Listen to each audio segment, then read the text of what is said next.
plus fort, je vous invite à fermer les yeux et à nous laisser emporter ensemble dans la nuit du désert. Car ce soir, nous allons parler d'un jeune roi, d'un petit pharaon fragile qui est devenu l'un des noms les plus célèbres de l'histoire. Principalement parce qu'il est mort jeune, a été enterré rapidement et a laissé derrière lui une tombe qui a beaucoup trop excité tout le monde dans les années 1920. Oui, ce soir, nous allons parler de Toutankhamon, ou comme les tablettes préfèrent toujours l'appeler, le roi Toutankhamon, le garçon en or, le pharaon maudit.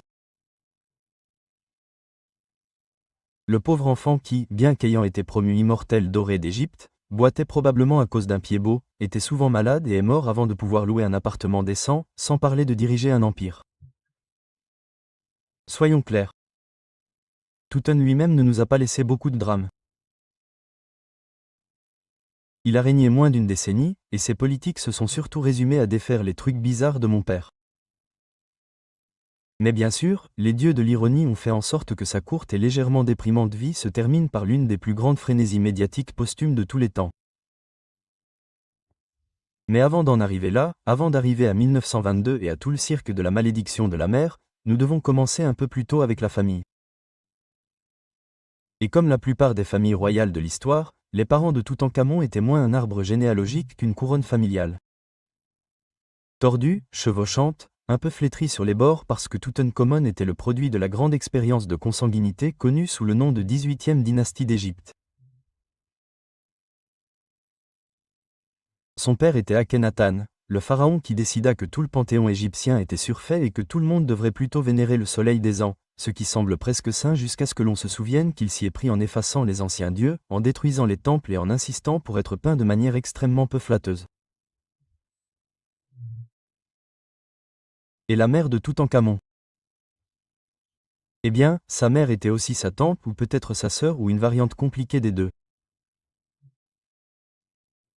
Car dans la maison royale d'Égypte, les contrats de mariage étaient moins une question de romance que de s'assurer que la lignée restait pure. Et par pur, bien sûr, nous entendons tragiquement fragile. Donc, Toutankhamon est né vers 1341 AV. JC, et dès le début, les choses n'allaient pas très bien. Des troubles génétiques, probablement. Un pied beau, presque certainement. Une fente palatine? Oui. Le paludisme? Pourquoi ne pas ajouter cela aussi?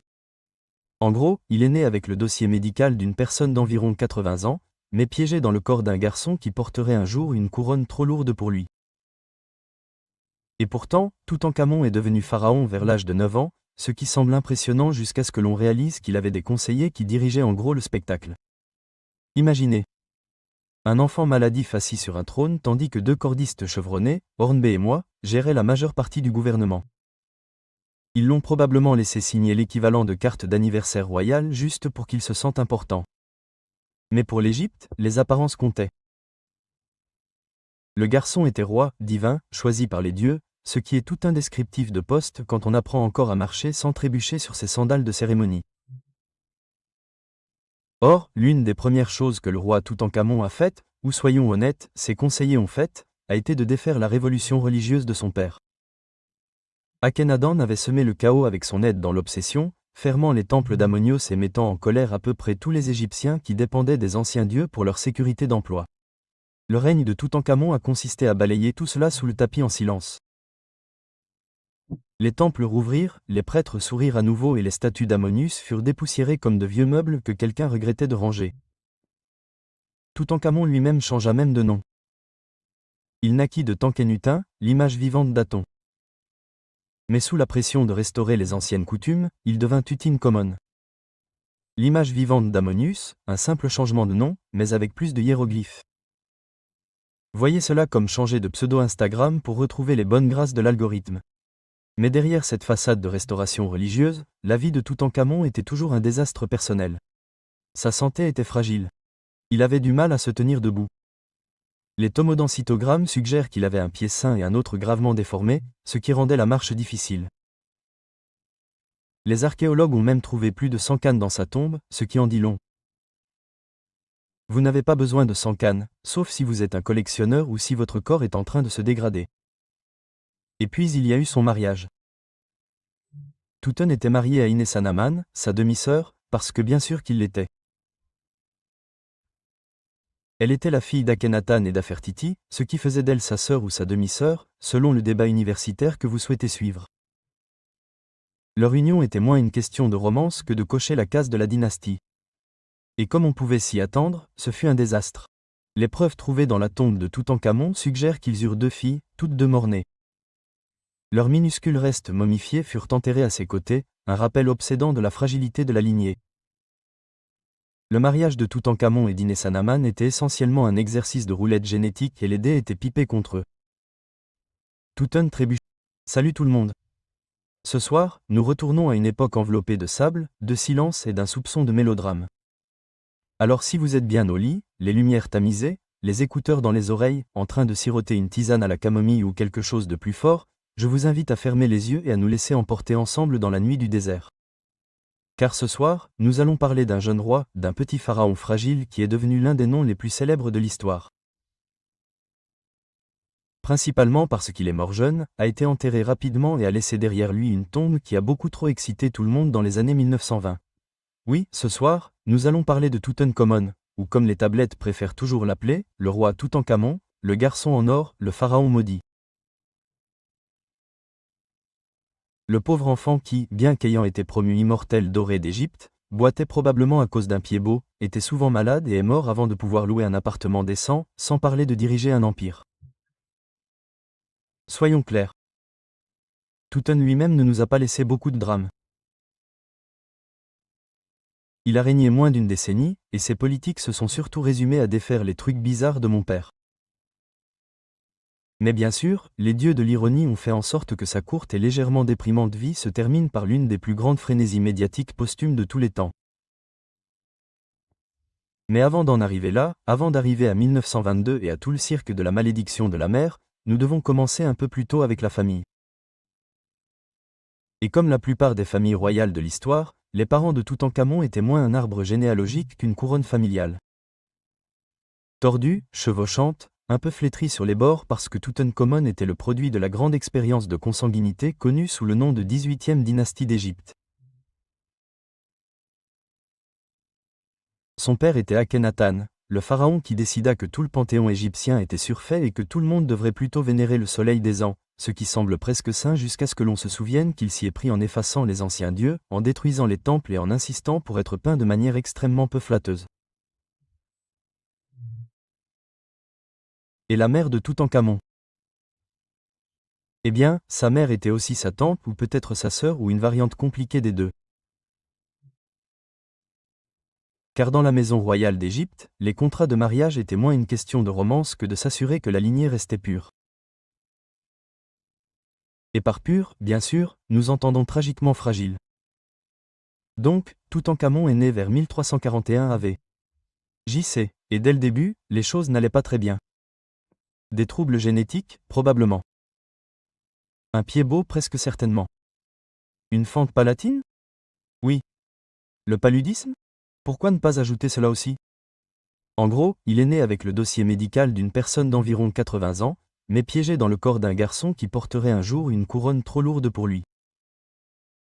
Et pourtant, Toutankhamon est devenu pharaon vers l'âge de 9 ans, ce qui semble impressionnant jusqu'à ce que l'on réalise qu'il avait des conseillers qui dirigeaient en gros le spectacle. Imaginez. Un enfant maladif assis sur un trône tandis que 2 cordistes chevronnés, Hornby et moi, géraient la majeure partie du gouvernement. Ils l'ont probablement laissé signer l'équivalent de carte d'anniversaire royale juste pour qu'il se sente important. Mais pour l'Égypte, les apparences comptaient. Le garçon était roi, divin, choisi par les dieux, ce qui est tout un descriptif de poste quand on apprend encore à marcher sans trébucher sur ses sandales de cérémonie. Or, l'une des premières choses que le roi Toutankhamon a faites, ou soyons honnêtes, ses conseillers ont faites, a été de défaire la révolution religieuse de son père. Akhenaton avait semé le chaos avec son aide dans l'obsession, fermant les temples d'Amonios et mettant en colère à peu près tous les Égyptiens qui dépendaient des anciens dieux pour leur sécurité d'emploi.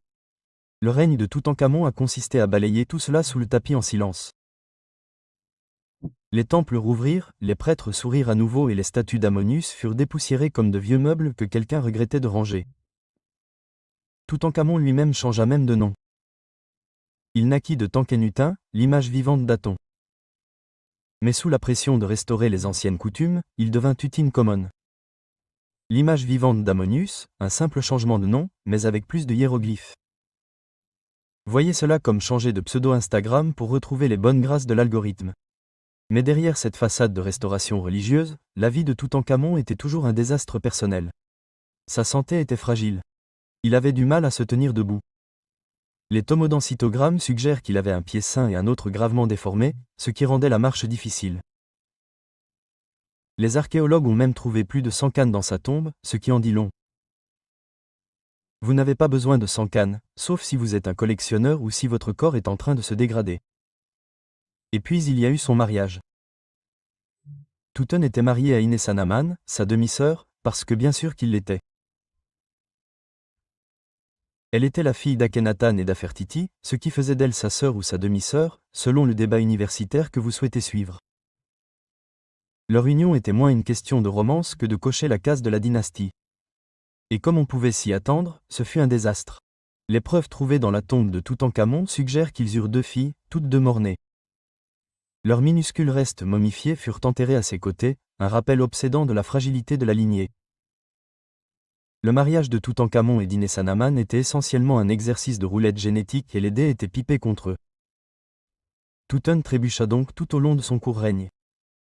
Il souffrit probablement de blessures, peut-être d'une jambe cassée qui aggrava sa santé déjà défaillante. Le paludisme n'aida pas. Et vers 1323 AV. JC, à l'âge vénérable de 18 ou 19 ans, Toutankhamon était mort. Et c'est là que les choses deviennent étranges. Car bien qu'il fût pharaon, l'enterrement de Toutankhamon fut bâclé. Sa tombe était petite, exiguë et décorée à la hâte. Certains murs étaient inachevés, la peinture encore humide, presque comme si quelqu'un avait réalisé à la dernière minute que le jeune roi était décédé et qu'il fallait le jeter quelque part rapidement avant que l'odeur ne s'installe. Pourquoi une telle précipitation ? Les historiens en débattent. Certains pensent que sa mort était inattendue. D'autres soupçonnent des manœuvres politiques. Moi, le conseiller, je suis devenu pharaon par la suite. Mais quelle qu'en soit la raison, l'enterrement de Toutankhamon ressemblait moins à un grand départ royal qu'à un travail scolaire à 3 heures du matin. Puis vinrent des siècles de silence. Le nom de Toutankhamon fut largement oublié. Sa tombe fut cachée, ensevelie sous les décombres et contournée par des pilleurs de tombes.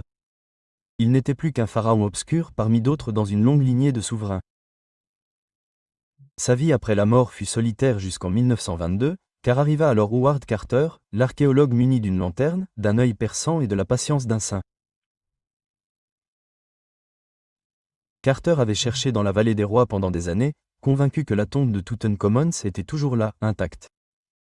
Son bailleur de fonds, Lord Carnarvon, était à court d'argent et de patience. Mais alors que les choses semblaient désespérées, l'équipe de Carter découvrit un escalier menant vers le bas, et au fond, une porte scellée. Carter regarda à travers un minuscule trou à la lueur d'une bougie. Lord Caravan demanda « Voyez-vous quelque chose ?» Carter répondit avec une formule célèbre « Oui, des choses merveilleuses. » Et en effet, la tombe regorgeait de trésors. Des sanctuaires dorés, des masques ornés de joyaux, des lits, des chars, des sandales et, oui, toutes ces cannes. Toutankhamon avait enfin été redécouvert. Mais avec cette redécouverte est venu le grand mythe, la malédiction du pharaon. Car peu de temps après, Lord Carnarvon, le riche mécène de Carter, mourut d'une piqûre de moustique infectée. Les journaux se sont déchaînés. Ils ont déclaré que la malédiction de Touten l'avait frappé, punissant ceux qui troublaient le repos du roi. Bien sûr, la réalité était plus banale. Carnarvon avait un système immunitaire affaibli et avait contracté une infection, mais qui veut d'une réalité ennuyeuse quand on peut avoir des malédictions anciennes ? La presse en a fait une frénésie. Chaque mésaventure, chaque maladie, chaque mort vaguement liée aux fouilles a été imputée à la vengeance de Toutankhamon. En vérité, la plupart des membres de l'équipe ont vécu longtemps. Howard Carter lui-même est mort paisiblement à 64 ans plus tard. Ce n'était pas vraiment l'œuvre d'une momie vengeresse. Mais le mythe est resté. Toutankhamon n'est pas devenu qu'un jeune pharaon, mais l'incarnation même de la superstition antique, le symbole de la mort glamour qui hante l'imaginaire moderne. Et c'est ainsi que ce qui n'était à l'origine qu'un adolescent maladif oublié est devenu l'un des noms les plus célèbres de l'histoire.